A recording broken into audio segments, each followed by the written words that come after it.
নমস্কার, কাতলা মাছ নিয়েছি, আলু আর ডাটা দিয়ে করব। ডাটাগুলো বেশি মোটা, সেজন্য আমি ছোটো ছোটো করে কেটেছি।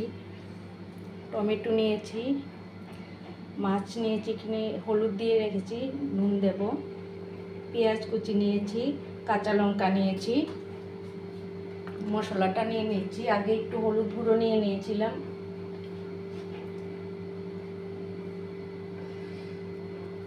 ধনে গুঁড়ো নিলাম,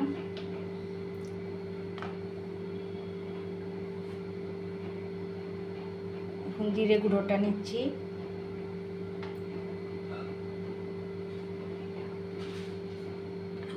অল্প লঙ্কা গুঁড়ো নিলাম। এটা দিয়েই আমি এই কাতলা মাছের ঝোলটা করব। মশলাটা একটু জল দিয়ে গুলে রাখবো। মাছটা ভালোভাবে ভাজা হয়ে গেছে, তুলে নিচ্ছি।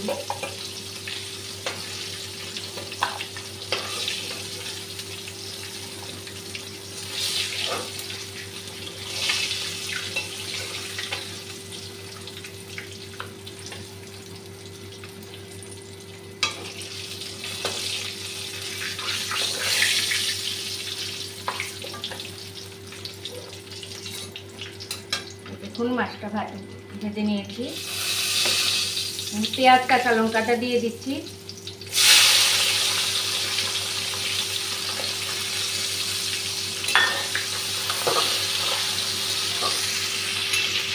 পেঁয়াজটা অর্ধেক ভাজা হয়ে গেছে, এখন টমেটোটা দিয়ে দিচ্ছি।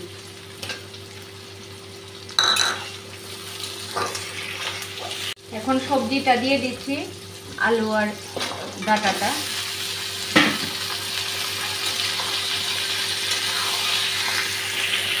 সবজিটা ভালোভাবে সাতলানো হয়ে গেছে, এখন গুলে রাখা মশলাটা দিয়ে দিচ্ছি।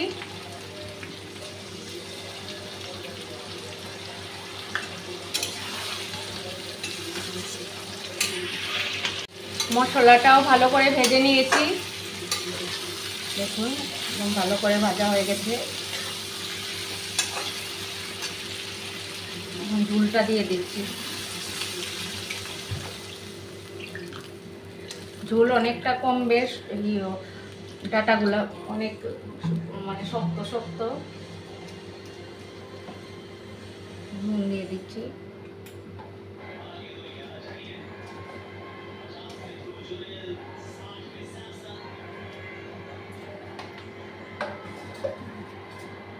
ঢাকাটা দিয়ে রাখছি।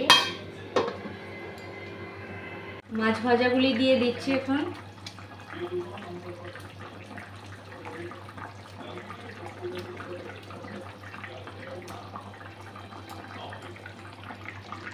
নিয়েছি ডাটা দিয়ে কাতলা মাছের ঝোল, দেখুন কেমন হলো। আমার ভিডিও যদি আপনাদের ভালো লেগে থাকে, আপনারা আমাকে সাপোর্ট করবেন, আমার ফেসবুক পেজটাকে ফলো করবেন। আর কেউ যদি ইউটিউব থেকে দেখে থাকেন, তাহলে আমার ইউটিউব চ্যানেলটা সাবস্ক্রাইব করবেন। সবার সাপোর্টেই আমি এগিয়ে যেতে পারবো। সবাই ভালো থাকবেন, সুস্থ থাকবেন। শুভরাত্রি।